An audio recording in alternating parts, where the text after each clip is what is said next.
Let's cook roasted pork ribs.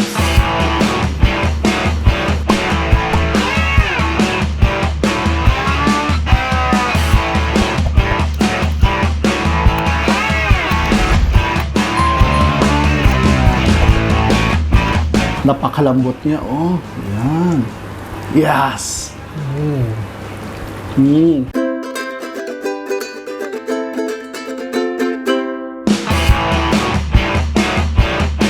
Bagong adlaw mga kahigalaan. Ako si Chokoy. Ako si Mark. Kami ang Wandering Kusina. Let's cook roasted pork ribs.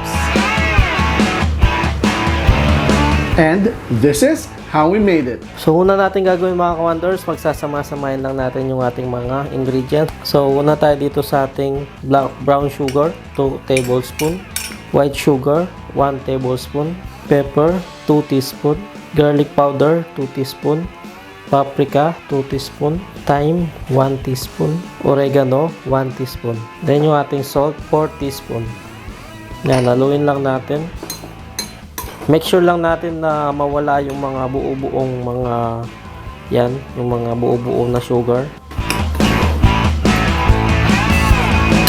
So lagyan lang natin ng olive oil tong ating ribs. So tinanggal ko yung parang plastic niya dito sa taas ng ribs niya para sumipsip yung flavor niya. So lagyan lang natin ng oil.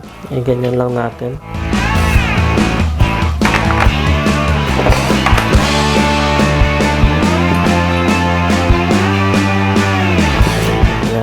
Now, ilagay na natin yung ginawa nating powder.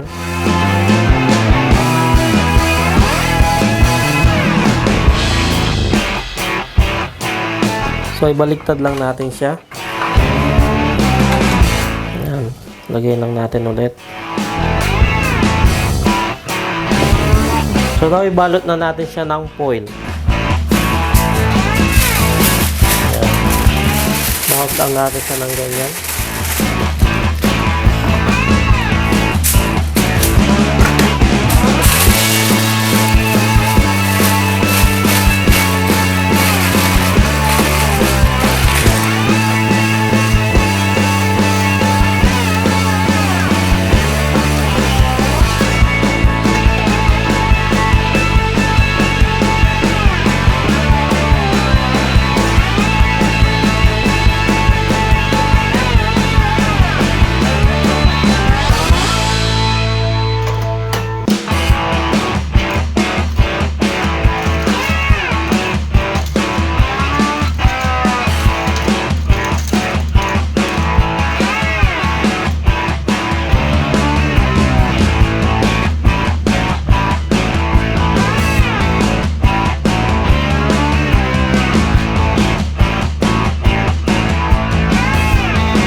Now let's taste our roasted pork ribs. Ito, hiniwa na namin as you can see earlier.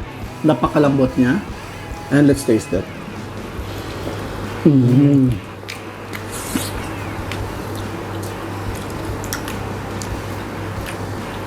Umihiwalay na siya sa buto. Oh. Humihiwalay sa buto. And look at that, herbs and spices. Yung mga nilagay natin, ang sarap. It's so tasty. Napakadaling gawin. I-oven nyo lang. If you like this recipe mga ka-wonders, please don't forget to like this video and subscribe to Wandering Kusina's YouTube channel. And please don't forget to click that notification bell para updated kayo sa lahat ng mga bagong videos namin. Then meron din na social media account, meron na Facebook, Instagram, and TikTok. Mga ka-wonders, lutuin nyo na ito at maraming salamat sa panunood dito. Kami ang Wandering Kusina. Ako si Chokoy. Ako si Mark. Stay cool, stay safe, stay blessed, and peace.